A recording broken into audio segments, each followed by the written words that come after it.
Hello channel 5 cinema viewers, this is Krishna here. இந்த செக்மெண்ட்டில் வந்து ஹாலிவுட் அப்டேட்ஸ்லாம் வந்து என்னென்ன வந்திருக்கு இந்த வாரத்துக்கானது அப்படின்னு சொல்லி தான் வந்து டிஸ்கஸ் பண்ண போகிறோம். ஒரு சில இன்ட்ரெஸ்டிங்கான நிறைய அப்டேட்ஸ்லாம் இருக்குது. அதை மொத்தமாக வீடியோக்குள்ள பார்த்துடலாம். முதல் விஷயம் என்ன அப்படின்னு பார்த்தீங்கன்னா, பீஸ் மேக்கருக்கான சீசன் 2 வந்து அஃபிஷியலாக லான்ச் ஆயிருக்கு. இதுக்கு முன்னாடியே வந்து சூப்பர்மேனோட டிஜிட்டல் வந்து ரிலீஸ் ஆயிடுச்சு. இதை பற்றி ஜேம்ஸ் கன் கிட்ட வந்து கேட்டிருக்காங்க, என்னங்க சூப்பர்மேன் இப்போ தான் ரிலீஸ் ஆச்சு, அதுக்கு முன்னாடி டிஜிட்டல் வந்து ரிலீஸ் பண்ணிட்டீங்களே அப்படின்னு சொல்லி கேட்டதுக்கு, இதுக்கு பீஸ் மேக்கர் வந்து ரிலீஸ் ஆக போகுது, அதை நான் எங்களால் தள்ளி போட முடியாது, அதுக்கு முன்னாடியே எல்லாருமே வந்து சூப்பர்மேனை பார்த்துருக்கணும் அப்படின்னு சொல்லிட்டு நான் ஆசைப்பட்டேன். தியேட்டரில் நிறைய பேர் பார்க்காம இருந்திருப்பாங்க, அதனால தான் நாங்கள் டிஜிட்டல் சீக்கிரமே ரிலீஸ் பண்ணிட்டோம். இதில் பார்த்துட்டு நீங்கள் அதுக்கப்புறம் பீஸ் மேக்கர் பார்த்தீங்கன்னா இன்னும் நல்லாயிருக்கும் அப்படிங்கிற மாதிரி நான் நினச்சேன். அதனால தான் சூப்பர்மேன் சீக்கிரமே ரிலீஸ் பண்ணிட்டோம் அப்படிங்கிற மாதிரி ஜேம்ஸ் கன் வந்து சொல்லியிருக்காப்புல. ஸோ டிஜிட்டலாக ரிலீஸ் ஆகிருக்கு சூப்பர்மேன், யாரெல்லாம் பார்க்கலையோ சீக்கிரம் வந்து பார்த்துட்டு அதுக்கப்புறம் பீஸ் மேக்கர் பாருங்கள் அப்படிங்கிற ஒரு விஷயத்தை நானும் இங்கே சொல்லிக்கிறேன். இதுக்கு அடுத்து என்ன அப்படின்னு பார்த்தீங்கன்னா, இப்போ பீஸ் மேக்கர் பார்த்தோம்னா அந்த சூசைட் ஸ்குவாடில் வந்து 2-3 கேரக்டர்ஸ்லாம் இருப்பாங்க, நமக்கு ரொம்ப பிடிச்ச கேரக்டர்ஸ்லாம் இருப்பாங்க. இப்போ ஜான்சினா வந்து பீஸ் மேக்கராகவே கண்டினியூ ஆகிறாரு, டிசியூக்குள்ளேயுமே வந்து அவர் தான் பீஸ் மேக்கர் அப்படிங்கிறத வந்து கன்ஃபார்ம் பண்ணிட்டாங்க. அதே மாதிரி டெத் ஸ்பாட் அப்படிங்கிற ஒரு கேரக்டர் இருக்கும், நம்ம இக்ரிஸ் எல்பா வந்து நடிச்சிருப்பாப்புல, அவர் மறுபடியும் டிசியூக்குள்ளேயும் அதே ரோல் வந்து ப்ளே பண்ணால் எனக்கு ரொம்ப ஆசை, அவர் மறுபடியும் வரணும் டிசியூக்குள்ளே அப்படிங்கிற மாதிரி வந்து ஜேம்ஸ் கன் பேசியிருக்காப்புல. இவர் நினச்சா கூப்பிட்டு வரலாம்.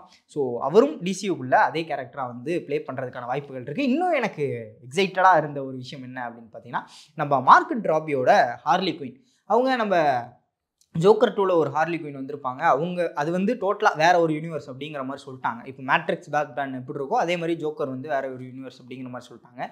ஸோ டிசியூக்குள்ளே ஒரு ஜோக்கர் வந்து ஆப்வியஸாக இன்ட்ரோ பண்ண போகிறாங்க, வேற ஒரு பேட்மேனும் இருக்க போகிறாரு. அங்கே இருக்கக்கூடிய ஒரு ஹார்லி குயினா நம்ம மார்கட் ராபி வர்றதுக்கான வாய்ப்புகள் நிறைய இருக்குது அப்படிங்கிற பேச்சுகள் வந்து போய்கிட்டு இருக்கு. அவங்க ஓகே சொல்லிட்டாங்கன்னா நாங்கள் ரெடி தான் அப்படிங்கிற மாதிரி டிசியூ உள்ளேருந்து ஒரு இன்ஃபர்மேஷன் வந்து கசிஞ்சிருக்கு. ஸோ மார்கட் ராபியை நம்ம டிசியூக்குள்ளே மறுபடியும் ஹார்லி குயினா வந்து பார்க்கறதுக்கான வாய்ப்புகள் நிறைய இருக்குது அப்படிங்கிறத வந்து நான் இங்கே சொல்லிக்கிறேன். இந்த பக்கம் இவங்க எல்லாரும் வந்து ரிட்டர்ன் ஆகிறதுக்கான வாய்ப்பு நிறைய இருக்குன்னு சொன்னோம்னா, இதே மாதிரி இன்னொரு பெரிய தலை வந்து ரிட்டர்ன் ஆகிறதுக்கான வாய்ப்பு நிறைய இருக்குது. யாருன்னு பார்த்தீங்கன்னா, நம்ம Johnny Depp as Jack Sparrow. அதுக்கான பேச்செல்லாம் வந்து போய்கிட்டு இருக்கு. ரீசெண்டாக அவர் மேலே வந்து ஒரு அலிகேஷன் வந்து வந்துருச்சு, அவங்க ஒய்ஃபுக்கும் அவருக்கும் இடையில இருக்கு. அப்படி இருக்கும்போது டிஸ்னி வந்து ஃபயர் பண்ணியிருந்தாங்க ஜானி டெப்பை. அவங்க அந்த அலிகேஷன் என்ன, அவர் ஜெயிச்சாரா தோத்தாரா, அந்த கேஸ் வந்ததுக்காகவே என்ன ஏதுங்கிறது கேட்காம கூட ஃபயர் பண்ணியிருந்தாங்க. அதுக்கு ஃபேன்ஸ் மத்தியில் ஒரு பயங்கரமான எதிர்ப்பு வந்து இருந்துருந்துச்சு. டிஸ்னி எப்படி இப்படி பண்ணலாம் அப்படிங்கிற மாதிரி, அந்த மனுஷன் நல்ல மனுஷன், அவர் பக்கம் தான் தீர்ப்பு வந்து வந்திருக்கு, நீங்கள் எப்படி இப்படி பண்ணலாம் அப்படிங்கிற மாதிரி. அதுக்கப்புறம் டிஸ்னி வந்து அப்ரோச் பண்ணி, அவர் தான் ஜெயிச்சார் அந்த கேஸில் அப்படிங்கும்போது டிஸ்னி மறுபடியும் அப்ரோச் பண்ணிட்டு இருந்தாங்க, நீங்கள் மறுபடியும் ஜாக் ஸ்பேரோவாக வந்து நடிக்கணும், இந்த பைரட்ஸ் ஆஃப் தி கரீபியன் வந்து எடுத்து கொடுக்கணும் அப்படிங்கிற மாதிரி 5 பார்ட்டோட நிற்கிது. அதுக்கு அடுத்து ஒரு கதை வந்து போகிறதுக்கான வாய்ப்பு நிறைய இருக்குது அப்படிங்கிற மாதிரிலாம் ரைட்டிங்கில் போயிட்டு இருந்துச்சு. ஸோ மறுபடியும் நடிச்சு கொடுக்கணும் அப்படிங்கும்போது இவர் ஜானி டெப் சைட்லேருந்து என்ன பண்ணியிருந்தாங்க, நீங்கள் எவ்வளோ பேமெண்ட் கொடுத்தாலும் வந்து நான் வரமாட்டேன் அப்படிங்கிற மாதிரி வந்து சொல்லப்பட்டிருந்துச்சு. அவர் வராமல் இருக்கிறது தான் நல்லது அப்படிங்கிற மாதிரி ஃபேன்ஸும் எதிர்பார்த்துருந்தாங்க. கொஞ்ச நாட்கள் போக போக போக இல்லை மறுபடியும் அவர் ஜாக் ஸ்பேரோ வந்து நல்லா தான் இருக்கும் அப்படிங்கிற மாதிரி ஃபேன்ஸும் எதிர்பார்த்துட்டு இருக்கும்போது அவர் மத்தியிலையும் ஒரு இன்ட்ரெஸ்ட், ஒரு சின்ன இன்ட்ரெஸ்ட் வந்து காட்டுற மாதிரி தான் தெரியுது. மறுபடியும் நான் ஜாக் ஸ்பேரோவோ ரிட்டர்ன் ஆகலாம் அப்படிங்கிற மாதிரி பேசப்பட்டு வருது. அதற்கான ஒரு டேரக்டர் இப்போதைக்கு கன்ஃபார்ம் பண்ண போய்கிட்டு இருக்காங்க அப்படிங்கிற மாதிரியான ஒரு நியூஸ் வந்து கசிஞ்சிருக்கு. பைரட்ஸ் ஆஃப் தி கரீபியனோட 6வது பார்ட் கூடிய சீக்கிரம் அஃபிஷியலாக ஒரு கன்ஃபர்மேஷன் கிடைக்கும் அப்படிங்கிற மாதிரி நினைக்கிறேன். இதில் என்னன்னா, அந்த கேப்டன் ரெட் அப்படிங்கிற ஒரு கேரக்டர் வந்து இன்ட்ரோ பண்ணலாம் அப்படிங்கிற ஒரு வாய்ப்பு அதிகமாக இருக்குது. கேப்டன் ரெட் எப்படின்னு பார்த்தீங்கன்னா, இப்போ ஜாக் ஸ்பேரோ எப்படி ஒரு பயங்கர துருத்துருன்னு ஒரு கிரேசியான ஒரு கேப்டனாக வந்து இருக்காங்க, அதே மாதிரி ஒரு ஃபீமேல் வெர்ஷன் வந்து இருக்கிறதுக்கான வாய்ப்பு இருக்குது. இது வந்து ஜெண்டர் ஸ்வாப் கிடையாது, ஜாக் ஸ்பேரோவும் இருக்காங்க, கேப்டன் ரெட்டும் இருக்காங்க அப்படிங்கிற மாதிரியான ஒரு வேற ஒரு கதையாக தான் வந்து இந்த 6 வந்து இருக்க போகுது அப்படிங்கிற மாதிரி சொல்லப்பட்டுச்சு முன்னாடி. இப்போ அந்த கதை மாறி இருக்கா, இல்லை அதே மாதிரியான ஒரு பேட்டர்ன் தான் போக போகிறாங்களா, இன்னொரு ஆளை இன்ட்ரோ பண்ணி வச்சுட்டு அதுக்கப்புறம் ஜானி டெப்புக்கு வந்து ஒரு சென்ட் ஆஃப் கொடுக்க போகிறாங்களா அப்படிங்கிறது தெரியல. நம்ம பொறுத்திருந்து அடுத்தடுத்த அப்டேட்டில் வந்து பார்த்தோம்னா தெரிஞ்சிடும். ஆனால் நம்ம ஜாக் ஸ்பேரோ மறுபடியும் பார்க்கறதுக்கான வாய்ப்பு நிறைய இருக்குது அப்படிங்கிறத மட்டும் நான் இங்கே சொல்லிக்கிறேன். அடுத்து இதே மாதிரியான கொஞ்சம் சிமிலரான கேரக்டர், அவங்க ஸ்க்ரீனில் வந்தாலே ஆஹா அடுத்து என்ன பண்ண போகிறானோ அப்படின்னு எதிர்பார்த்துட்டு இருக்க ஒரு கேரக்டர் வந்து டெட்பூல். நம்ம ரீசெண்டாக டெட்பூல் அண்ட் உல்வரின் வந்து பார்த்துருப்போம். அத்தனை வருஷம் கழிச்சு மறுபடியும் ஹியூ ஜாக்மேன் வந்து உல்வரினை இறக்கி சம்பவம் பண்ணியிருப்பாப்ல ரெயின் ரெனால்ட்ஸ். அவர் மறுபடியும் டூம்ஸ்டே படத்தில் டெட்பூல் வரப்போகிறாங்க, நான் வந்து வரேன் அப்படின்னு சொல்லிட்டு அஃபிஷியலாக ஒரு கன்ஃபர்மேஷன் வந்து கிடச்சிருக்கு. டூம்ஸ்டேல நம்ம டெட்பூலை வந்து எதிர்பார்க்கலாம். மற்ற அவெஞ்சர்ஸ் கூட டெட்பூல் இன்ட்ராக்ட் பண்ணும்போது இது இந்த மாதிரி இருக்க போகுது அப்படிங்கிறது தெரியல. ஆக்சுவலாக இந்த விஷயம் வந்து எதிர்பார்க்கப்பட்டது தான். எங்கன்னா டெட்பூல் அண்ட் உல்வரின்லேயே ஏதாவது ஒரு அவெஞ்சரை காட்டிடுவாங்க அப்படிங்கிற மாதிரி நினச்சோம். அந்த இன்ட்ராக்ட் பண்ணுற சீன் வந்து அது இல்லை, ஹாப்பி ஹோகனை காட்டி அப்படியே முடிச்சு விட்டாங்க, நீ கிளம்பா அப்படின்னு சொல்லி அனுப்பிச்சு விட்டாங்க நம்ம ரெயின் ரெனால்ட்ஸை. ஸோ இங்கே ஸ்பைடர்மேனும் டெட்பூலுமான அந்த ஒரு கான்வர்சேஷன் இப்படி இருக்கும் அப்படிங்கிறதுக்கு தான் நான் பயங்கர ஆவலோட இருக்கேன். ஏன்னா காமிக்கில் பார்த்தீங்கன்னா அவங்க 2 பேருக்குமான அந்த ஒரு விஷயம் வந்து ரொம்ப சூப்பராக இருந்திருக்கும். அது எப்படி லைவ் ஆக்ஷனில் வந்து புல் ஆஃப் பண்ண போகிறாங்க அப்படிங்கிறத பார்க்கறதுக்கு நான் ஆவலோட இருக்கேன். நீங்கள் எவ்வளோ ஆவலோட ஆவலோடு இருக்கீங்க டெட்பூலை வந்து அவெஞ்சர்ஸ் அந்த இதுக்குள்ளே பார்க்குறதுக்கு அப்படின்னு சொல்லி மறக்காமல் கீழே கமெண்ட் பண்ணிடுங்க. ரொம்ப வருஷத்துக்கு முன்னாடி விட்டு போன ஒரு ஃப்ரான்ச்சைஸ் அப்படின்னு பார்த்தீங்கன்னா கொஞ்சம் டல்லாகவே இருந்துச்சு. காஞ்சூரின் படத்தோடைய ஒரு ஃப்ரான்ச்சைஸ். அதுக்கான அடுத்த ஒரு பார்ட்டோட ஃபர்ஸ்ட் லுக் அந்த ஒரு போஸ்டர் வந்து ரிலீஸ் பண்ணப்பட்டிருக்கு. காஞ்சூரிங் த லாஸ்ட் ரிட்ஸ் அப்படிங்கிற மாதிரி டைட்டில் வந்து கொடுக்கப்பட்டிருக்கு. அந்த போஸ்டரே கொஞ்சம் மோஷன் போஸ்டர் மாதிரி தான் வந்து விட்டுருக்காங்க. அந்த ஒரு ஃபோட்டோ ஃப்ரேமுக்குள்ளே இருக்கக்கூடிய ஒரு விஷயம். இது எந்த மாதிரியான ஒரு கதையாக போகுது, மறுபடியும் அந்த காஞ்சூரின் பேய் வந்து ரிட்டர்ன் ஆகுமா அப்படிங்கிற ஒரு விஷயம் தெரியல. ஸோ இந்த படம் பார்த்தா தான் வந்து தெரியும். இதற்கான டிஸ்கிரிப்ஷனோ இல்லை இதுதான் இந்த மாதிரி தான் இருக்க போகுது கதை, இதை நோக்கி தான் போக போகுது அப்படிங்கிறது தெரியல. ஸோ காஞ்சூரின் ஃபேன்ஸ் எத்தனை பேர் இருக்கீங்க, இந்த படம் வந்து உங்களுக்கு எக்ஸைட்டடாக இருக்கா அப்படிங்கிறதை வந்து கீழே சொல்லுங்கள், நானும் பார்த்து தெரிஞ்சுக்கிறேன்.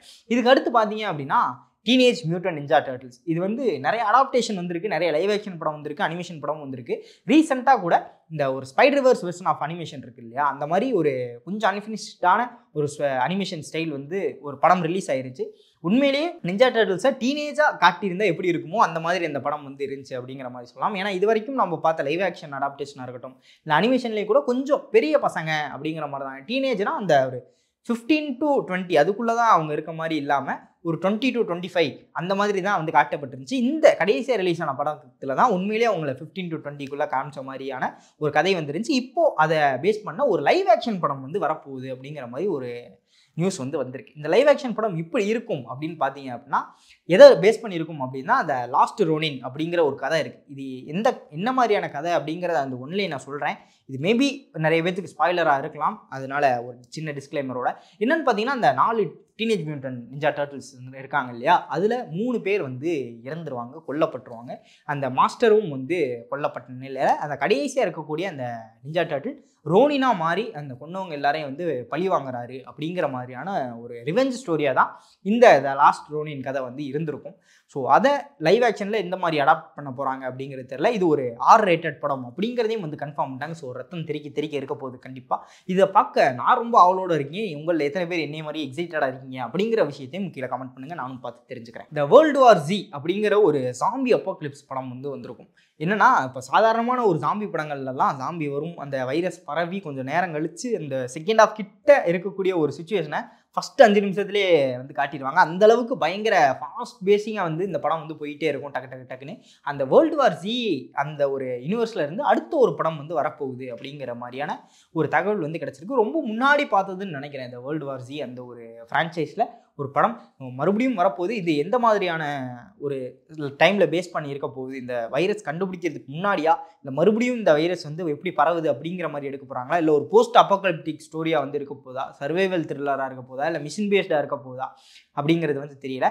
ஸோ நம்ம அடுத்தடுத்த அப்டேட்ஸ்க்கு வந்து பொறுமையாக வெயிட் பண்ணுவோம். இப்போதைக்கு அந்த அனௌன்ஸ்மெண்ட் மட்டும் வந்திருக்கு. ஸோ அடுத்தடுத்த படம் எப்படி போக போகுது அப்படிங்கிறத நம்ம பொறுத்திருந்து பார்ப்போம்.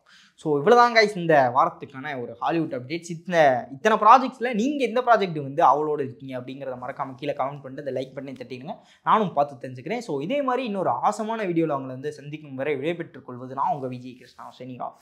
பை.